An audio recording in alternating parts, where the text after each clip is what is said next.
What, am I doing the intro? Yeah, do you want to? Yeah. Oh. Go on, yeah, Sean. Okay. Go on then, all right. Let's go. Back to Hey, it. welcome to the RecTalk podcast. You're joined by me, co-host Sean Kennedy, and the host of the show, Nitin Sharma. Hello. We're joined today by the wonderful...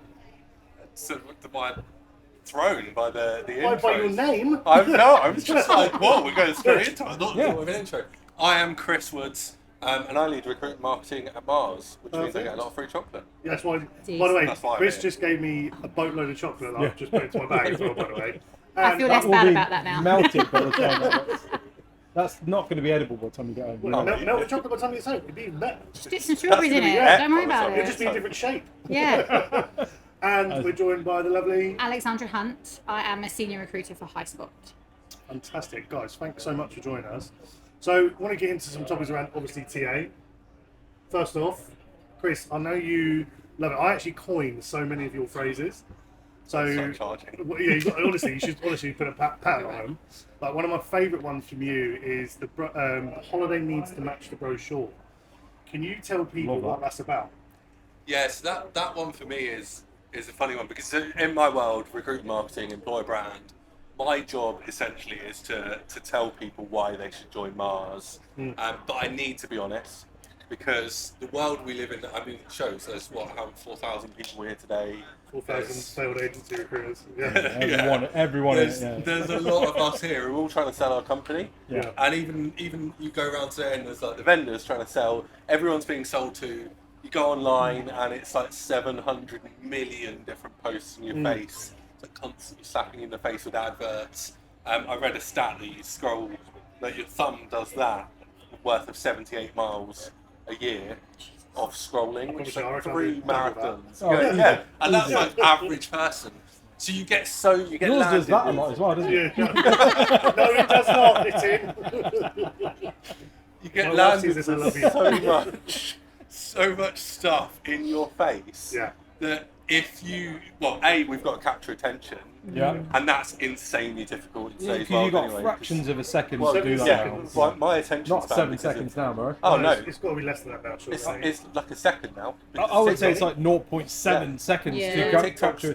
broken 7 us. seconds is walking Do you past a know high why, street, isn't it? You know, this is like a really weird tangent on that part. So, our shows when we were younger, like kid shows, Saturday morning TV, they used to change frames every 7 seconds to draw the attention. Keep the attention. Yeah, Now, if you watch Paw Patrol now, as I do most mornings with my kids, they change frame every 2 to 4 seconds. Yeah. Because that gains the interest of people, and that's why, like, Yeah. Our attention Levels of span's change, broken. It's so broken, and because of that, we have to our trust levels gone as well. Like AI, I'm talking about AI later.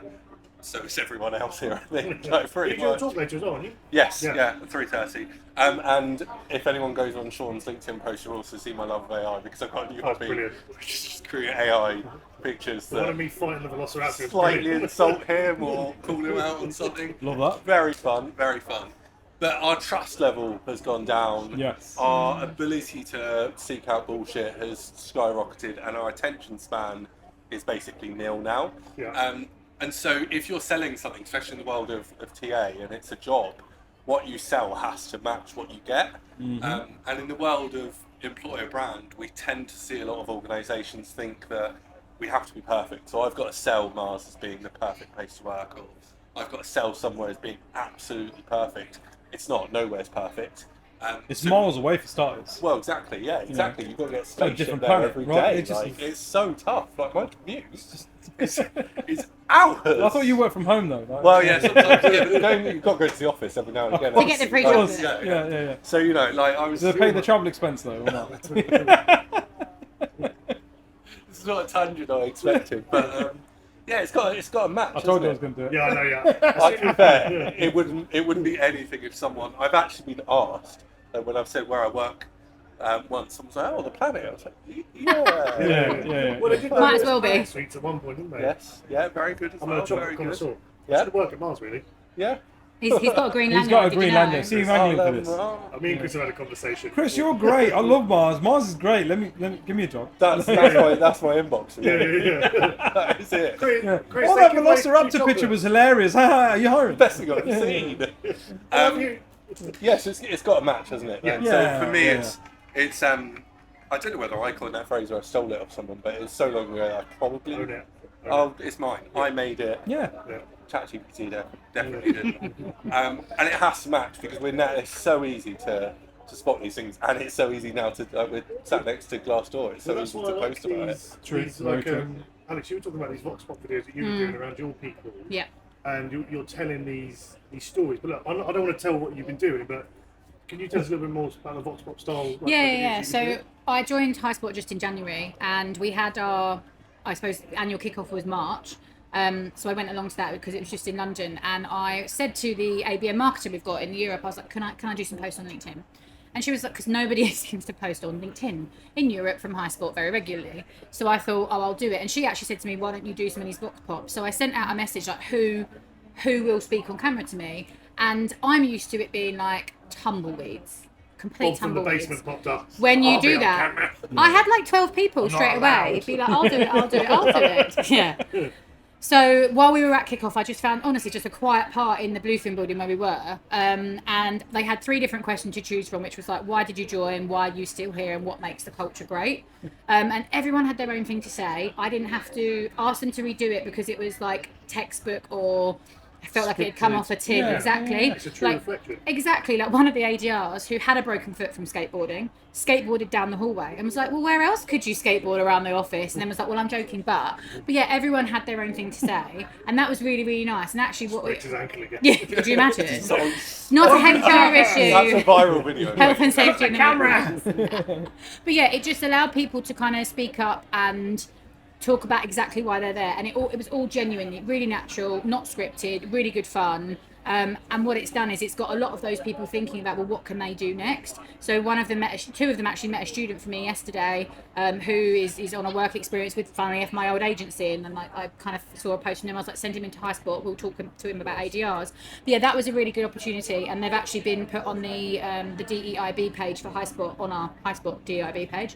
So that's been really nice as well, just allowing people who don't often speak up, especially in a 60 headcount-ish region of 900 people, they don't often get seen and say what they want to say. So that was really great. That's one of the great points about and when you're talking about like no one posts on LinkedIn, 1% of people actually post on LinkedIn out of over 1 billion users. I think there's something like, I don't know, 300 million of those active users, only 1% of them are actually posting. It's so important because some of the stuff I used to post about would be like, as a parent, as like some of the stuff we'll talk about shortly, I knew that content would then connect with other parents. They could see the flexibility of what being a parent looked like at this place. And that for me was like telling real stories about real stuff. Like I'm not going to sit there and go, we offer pensions. Okay, well that's a legal requirement. Yeah. Like, Yeah, so's not it's murdering really someone. exciting content as well. Yeah. Or but here's a 2-5%. it's the psychology of how people buy, right? Yeah. And I say this on my pod all the time, and that it's not people buy from people because we'd all be People buying buy from what you everybody don't else. sell. People buy from people like them, or people buy from people they like. People So it's experience. relatability or likability, and that's Yeah. it. If one of those two things don't exist, they're not joining your business. Yeah. And what what a poor representation of your brand or business it would be to bring somebody through a hiring process where they of a business of 60 people in that unit, but they only ever met 3 people. Yeah. And based on the interaction with those 3 people, they have to decide: do I like these people, or am I like these people? That's not a fair cross section. Yeah. What is a fair cross section is to go, well, here's a video of our team. Here's some of the people that you're going to be talking to, spending time with, hanging about with, spending 40 hours of your fucking waking week with. You know what I mean? I was going to ask if we could swear on this podcast. Now I know. Yeah. Because to your point earlier, I was going to say my phrase is like same shit, different toilet. Yeah. Like we are not better than any other Same SaaS shit, company. different It's the toilet. same shit but a different That is a toilet. really good point because also we need to, as TA, we need to get over this like Huh? weird my company's better than everyone I remember else's. in agency days. My company's Yeah. like the only one. Like Yeah. I love Mars. I've been there 7 years. I love the culture. I've worked at places where it's been the worst thing ever. Toxic culture. Hated every second of it. Stared at the PC agency. Stared at the PC. Can I ask you a question? No sign of life. What is the? This is something I want to see if you give a similar answer. What's the culture? Culture at Mars is collaborative. It's open. Like He fell into that, didn't he? Yeah. He fell into that. So Stop him. Culture, in my opinion, I'm not saying you're not wrong at all. Yeah. In my opinion, is the basis of different people from different backgrounds, their thoughts, ideas, even support kind of heritage at some point. So like when we describe culture, people should realistically say there's hundreds. When people just start describing adjectives of... But then I think I'm describing, so I agree with you, but I think I'm describing what my own unique thoughts and feelings of Mars is and why I'm there. Yeah. But do you not think that then starts to sound like a job spec or a job advert? Yeah. Collaborative, hard-working. And do you know what I mean? Where you kind of like... Because but this is, language is key and people get... We are in a world where we're just jaded with hearing the same old shit again and again. We're actually putting a different spin on it is going to make people... I think it's about personal experience. So for me, I say collaborative because it's like to be fair, it's probably an easier word rather than going into the spiel of what it is. But for me, we're a business where I can go to anybody. I was CC'd an email with the CEO this week of a $50-something billion business, and like he's seen my work. I don't know whether it's any good yet, but that's a separate. Might get me fired. Yeah. Where's your green lanyard? You didn't pull me. That's a separate point. Yeah. We'll focus on that in about a week or two. The law of averages suggests that it must have been all right because there's not been any fallout. Yeah. But there's no hierarchy in that sense. You go into any one of our. But do you not agree that people buy storytelling? Yeah. Right. Oh yeah. 100%. Apple didn't sell an MP3 player. They sold 1,000 songs in your pocket. That is going to tweak someone's ears and be like, oh wow, I can relate to that. Collaborative is sort of like, oh okay, buzzword. Cool. It really depends on what people want to hear though, right? So like, and that's one thing I've noticed, particularly, I mean, I've been doing this many more years than I care to mention, but only in the last 6 months. So I changed hugely as a person last year, becoming a mum, right? So that completely shifted everything that was important to me.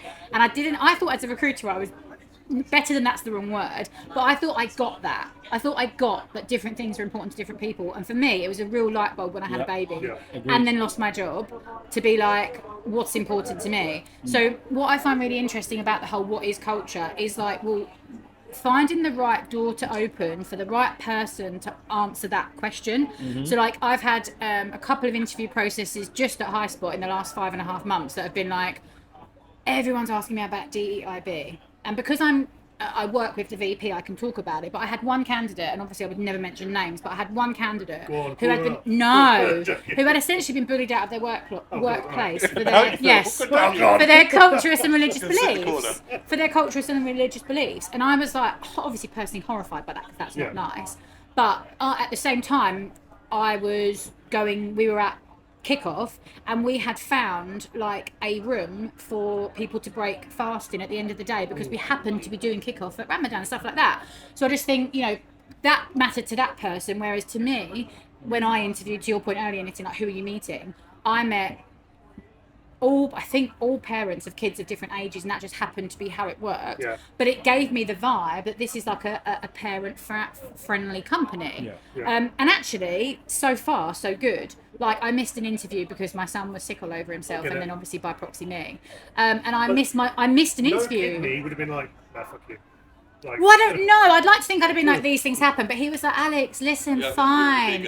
Log back on at 5 o'clock. We'll have exactly. Especially for other parents. Yeah, and like he's been ill, and I've had to drop him to nursery. I've had to pick him up, and we like the policy for holiday we have is really flexible. I don't want to call it unlimited holiday, but essentially that's what it is, as long as you've got the approval. And what that means is like the parents of the older kids in our team aren't having to go, oh, I can't take this half day to go to nativity. I can't take this afternoon off to go to my kids' end of year play. Because you can, and that matters to me more than other stuff. But yeah, I think finding the right window for what matters to what person. So I talk exactly. On value creation and moving away from this, like, and I go back to my time in agency. I used to, if anyone you're watching, hello, sorry, but I used to my area was like Windsor, Maidenhead. I used to ring the Heathrow departure. I used to ring 24-hour clock. Yeah, exactly. I spent ages. If they looked at it now, like I really.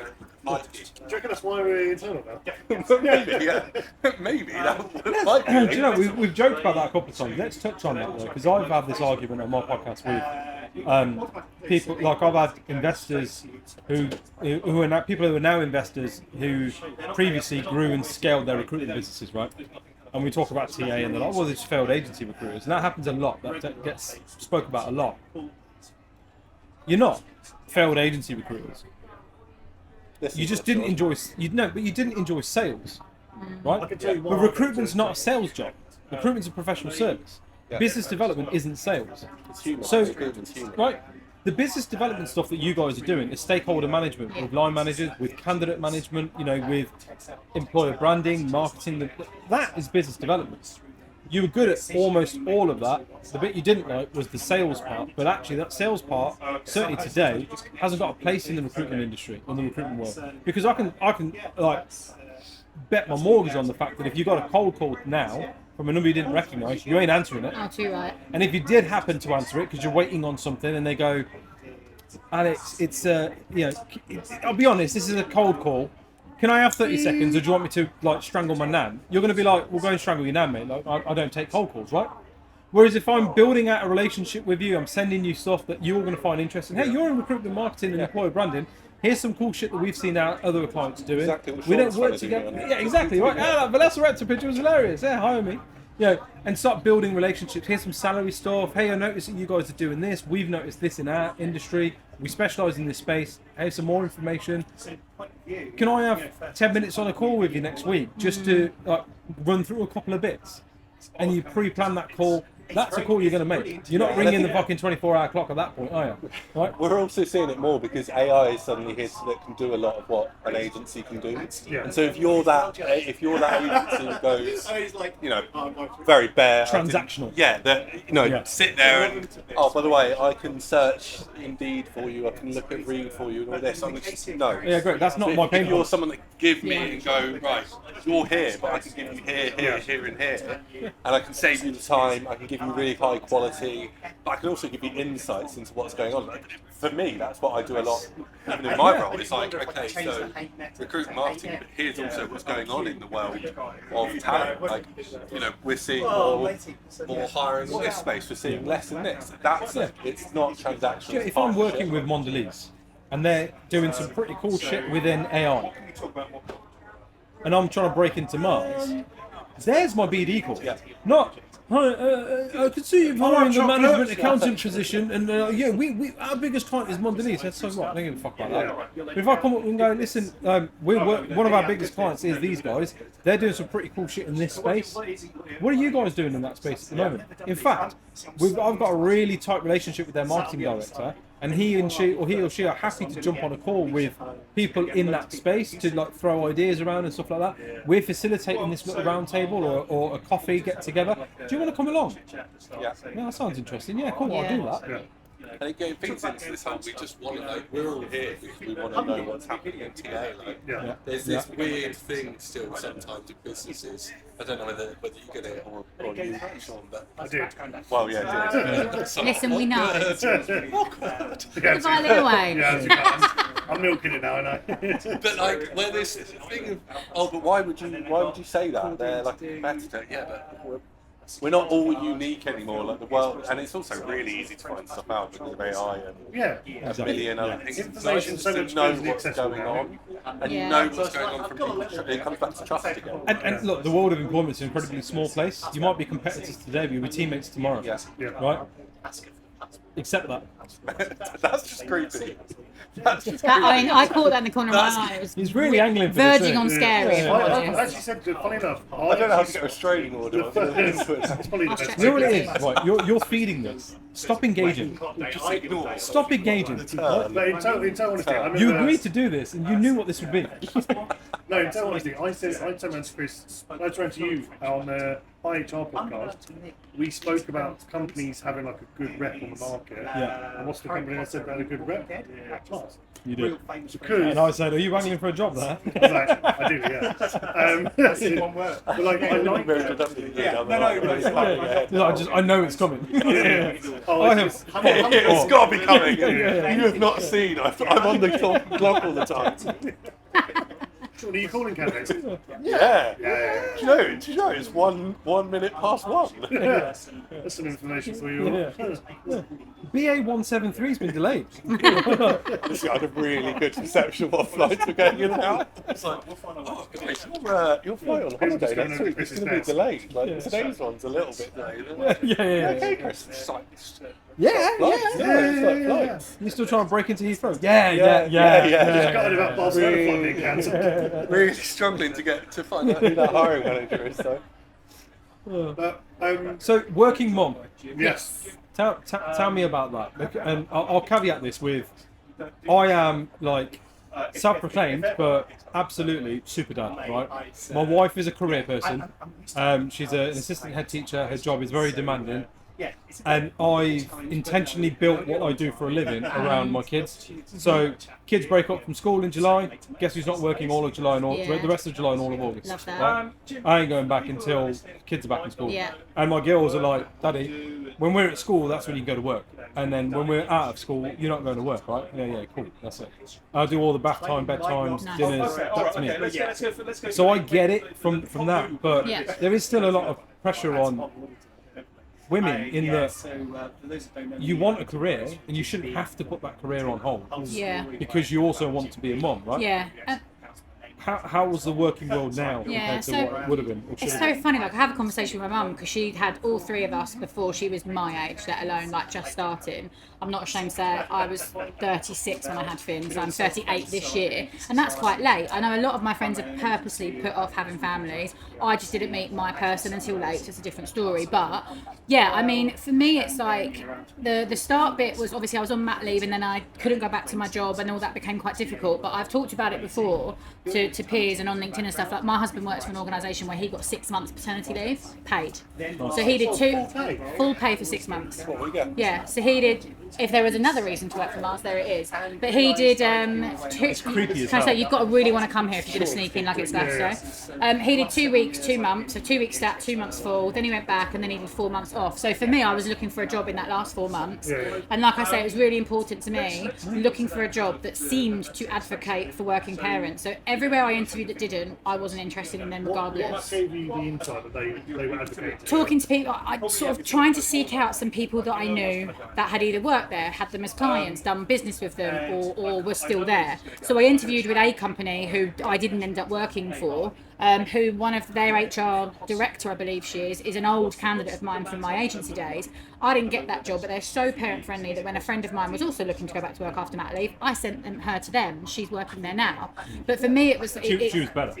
Oh, it's a different job. She's not a recruiter before you all start. No, I'm joking, but she probably would be anyway. But yeah, so for me, it's like the mature approach to when am I at my desk is Alex's output where it needs to be? Yeah. Is she checking in with the key people?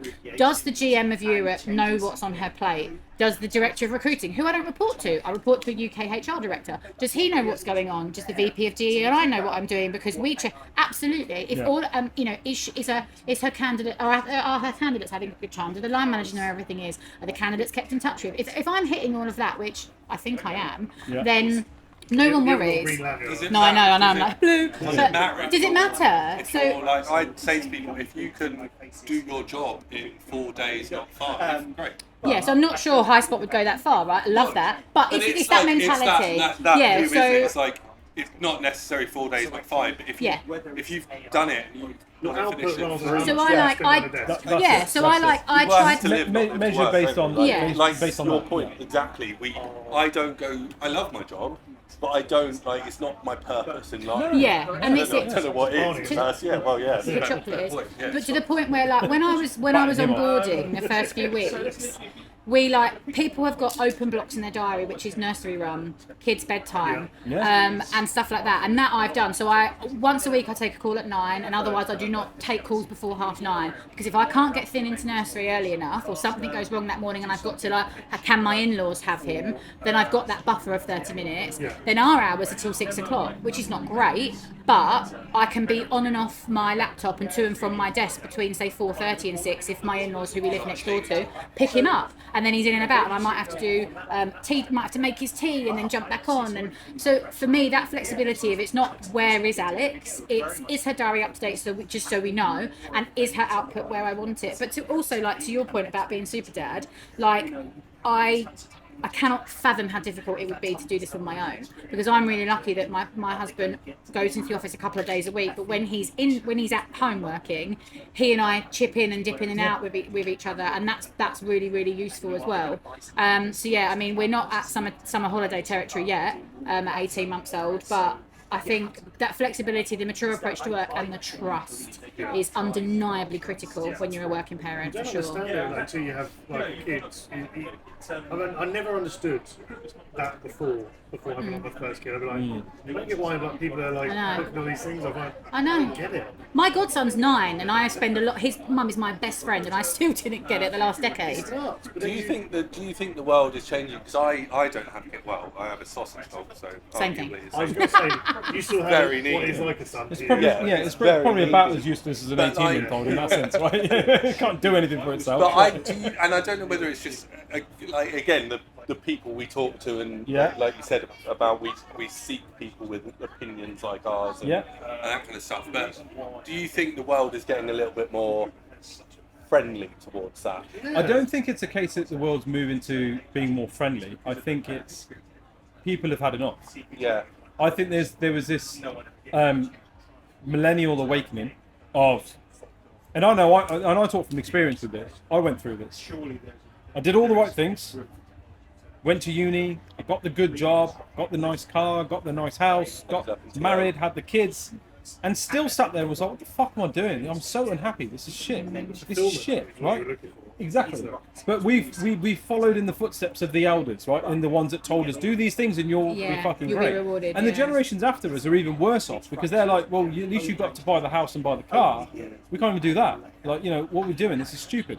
And then we've kind of come off this rat race and gone, if you want me to do, you know, the mentality shift that I talked about, you're not buying my time. When you pay me a salary, you're not buying my time, you're buying my skill set. Yeah. When you go into that mentality, then it is a case of output first, not time spent, do you know? And people have got a lot more firm with their boundaries. Like, my stuff is real straightforward in that, no, I do the school run, and then I have a coffee with my mum. That's a non-negotiable. My day don't start until 9:30, right?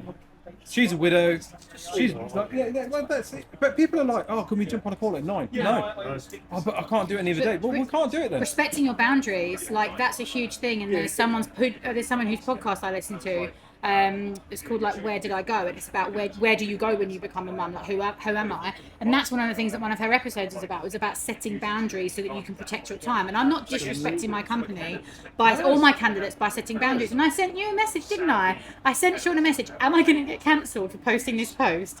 Ridiculous. And he was like, as if you are. And it was about, is it okay if I cancel an interview if I can't put my best foot forward? Like, if my little boy's had a bad night and I've had an hour's sleep, which luckily he doesn't do often, but if he does, exactly. Like, Is that fair to the candidate, right? They're not getting the best of me. They're not going to get, and they're certainly not going to get the best representation of Highspot. I'm not at my Yeah, best. it's respect of my boundaries. It comes back to just knowing as well, like the world. I share this with my team a lot, and so if they're watching this, a laugh. But there's a graphic with what everyone thinks turning up looks like. It's Yes. like all the circles are full. What turning up actually looks like. One of them's at 1%. Yeah. You never hit 100. You might be at 75 the That's next day. Like, some weeks I have where I am less productive. That's just You're like a that's battery, just- you've been like 30% some weeks you're 100% all singing and dancing. And that's okay. Yeah, I know if I've gone out the weekend, I know Monday morning, I'm on 12%. You're definitely not getting a job now. that bit's So, to be like, blurred out. it's a rarity Sure, now. why are you always working from home on a Monday morning? No reason. No, but I yes, always like, at 12% on a Monday. at best. No, but I think this is a leadership thing as well. So It has to come from that level. like I ran my recruitment agency. We kind of, you know, grew it, scaled it, ultimately failed it, and had to shut it down. But I had a member of staff who would always turn up late. Every day, like, you got into a relationship and this, that, and the other, and we're like, where's fucking Tom? Tom's always coming in at 9:20. You know, our day starts at 9. It's always 9:20, always 9:20. And my business partner was a bit of an old school knob. And so he was like, no, I'm going to give him disciplinary. No, I'm going to extend his probation. I'm going to do this, I'm going to do that. If you can't give me a good enough reason, I'm happy to sack him. I'm like, well, chill the fuck out a minute. Let's just have a chat with him. Took him downstairs, we started talking, and he's like, look, the girl that I'm going out with has a kid. She doesn't drive, and the kid has just got into a school, but the school is from where she used to live, her old flat. So she's So I have to drop her into Kyneton, and then I've got to drive into Warwick, and then I'll come into work. And guys, I've tried every route possible. I've tried dropping her off earlier and all the rest of it. The school only opens at the time the school opens, and I can't get in any earlier. Yeah. And so I was like, all right, fair enough. And he was like, yeah. Like, Tom, so, you know, the decision's been made. I was like, no, the decision hasn't been made, right? I was, Tom, here's two options. In either scenario, you're starting from 9:30 onwards now, so that you don't have to rush. I don't want you speeding. I don't want you What kind of worrying. start to a day is Right? that? Yeah. You're starting at 9:30, so you've got a 10-minute buffer still, right? Now, do you want me to bolt that half an hour on at the end of the day, so you leave here at 5:30 when everyone leaves at 5, or do you want to take the half an hour pay cut a day, like for the month? And it was like, no, I'd rather have the pay cut because actually I'll pick her up from wraparound as well. Like, fine, problem solved then. Why is that a hard solution for people to find? But I met him for a coffee the other day, and he was like, "Mate, do you know what? I was petrified you were going to sack me." Yeah. But that was. You also say something really good in there. Is like, I don't want you to speed. Yeah. I don't want you your rushing. mental health to be affected. But anytime then you're a member getting of staff, less out. exactly. Anytime a member of staff would text me, like, "Sorry, I'm really sorry, I'm running late." But just get there safely. Yeah. So And their cup is more full. When for I that get behaviour. when I get podcast guests, be like, "Oh mate, I'm really sorry, I'm running late." Don't speed, don't rush. Just get here safely. Yeah. Like, your time is my time's not more precious than yours or yours or yours. Yeah. Do you know what I mean? Like, And that's one thing, like you say, though, that the leadership mentality has to be there. And like you can't. Can you teach people that? I don't think so. I think you're that way inclined potentially, or you're not, or you gradually come around do to you that think way of thinking. experiences teach you that though? I think 'Cause, so. Again, what you Yeah. were like before kids, what I was like before kids, is very different to what I am now. Look, I'd like to think I've always been fairly tolerant. If I have managers who are like, oh, so-and-so was late for their interview, I'm like, listen, people are human. Let's give them a bit of grace, and that is a word we use a lot at work. Let's give them... But then I'm very much like, you have a chance, just don't make me look silly. Do you know what I mean? I think there's that blurry bit in the middle. But I do think like life experience and work experience teaches you the human side of things and to allow that grace period. But I think you being able to open up and say to someone, like, firstly, whoever your business partner was, like, we're not doing this. Yeah. And like I was just saying, like to Chris, like that guy's cup would have been so much more full when he came to work because of your attitude towards That him. is as well. So you, without realising it, you might have realised it. There's a certain type of leadership style called servant leadership. Yeah. Which is, I did so much research into it when I started leading a team outside of like after being a parent. It's one of the best styles to like motivate people. You talk about like telling your team like, I don't want you speeding. You're caring about their situation and how they operate and how they do things. That then has a role and effect of how they work in the team, what they deliver on. That for me, that's the difference between leadership and management. Yes. Because as a manager, you're focused on the Results. Yeah, the results. Like what are you doing? It's quite black and white. In a way, As isn't it? a leader, like, and you know, I Simon Sinek said you're always a student of leadership. I fully agree with that. I say it to my team all the time. I'm not perfect, I never will be, but I always want to learn, and my focus is always on how do I serve you? How do I make something? But then I better think for it's you? like making them understand what works for you as well. Like we do this thing with my manager, leader, the HR director. She did it at our last company. She does it here. She does this thing called Picture of Perfection with her team, where she's happy to get vulnerable. And then I did it with my team in Poland back at my last place. And I was like, these are the things that are important to me in life. These are the things that are important to me in work. Here's where I'm strong. Here's where I'm weak, if you will. And here are my non-negotiables. So like a non-negotiable for me is do not bullshit me or lie to me. Be like that's a non-negotiable. And then one of my team was like, and I'm a morning person, so like my meetings will probably be between 10 and 1 or something like that. And then one of my team was like, I'm really not a morning person. So we agreed that her one-to-one was at like 2 p.m. And it's just those little things about understanding not just what's important to your team for their own learning and their development, but how you tend to show up naturally. So one of mine is I will react really emotionally to things. That's just who I am as a person. So I have been known on calls, if I've been set off, to sort of say, I'm going to need a minute. Let's wrap this up here and let's jump on again in an hour. And being that vulnerable as well, and being able to say that's how I react, I think that leadership, again, you need the blessing and the freedom from everybody within your circle to do that. It's psychological safety. You need to feel sad, and that's the number one thing. Like we're at the end, like we are just we're all working. Like there's, some people's jobs are more important than others, but in the world of TA, generally no one dies. I don't know. It's not going to burn down. Yeah. The world's not going to burn down, is it? If we miss a day or miss an interview, or. And so, it's important. It's like I take my job really seriously. I love working with Mars. You love it, yeah. But at the end of the day, that is not the most important thing in my life. I have other things, and my line manager, she's been I've kind of followed her through my career, and she's been my line manager now for 5 years. She's in France. We only see each other maybe 2 times a year at the moment. But when we do, obviously chat more than 2 times a year, just to clarify. Just in person. It's really, really sporadic one-to-ones. But when we do chat, it's like, how are you, Chris? How can I help you? Yeah, exactly. That phrase. Yes. And it's what. Well, I don't know how you want to jinx yourself. Like, I haven't played that game since about 5. Probably the last person to jinx you at school. So, it's about how do you employability level is Yeah, just dropping. it goes in peaks and troughs. I haven't even had a beer yet. I'll go and get you one after this. But it's just psychological safety, isn't it? It's just tiring. Just being I don't think this all is the time. something that people should be reading up on and being like, oh, actually, if I act like this way, it should be a natural instinct. Do you know what I mean? Yeah. You shouldn't be. You should be thinking Human about. decency. Exactly. Like, how do I manipulate this person into believing that I'm a good leader? No, just be a fucking good leader. I feel Just like be you a can better tell those person. people, You know though. what I mean? You can tell those people that are manipulating you or the system or the organisation. And that goes to not everyone should be a Yeah. line I think manager. that gut feel for certain people, and I think recruiters have that feel for people where you're like, you're full of shit. Yeah. Or, just a genuinely nice person. They're trying to do something. They're trying. Yeah. I knocked that sign over long. Oh, what? No, you're absolutely right. Yeah, you're absolutely right. But I think it always comes back down to, like, I completely agree with you. I hate lying. It's the whole kind of, always tell the truth, but at least don't lie. Do you know what I mean?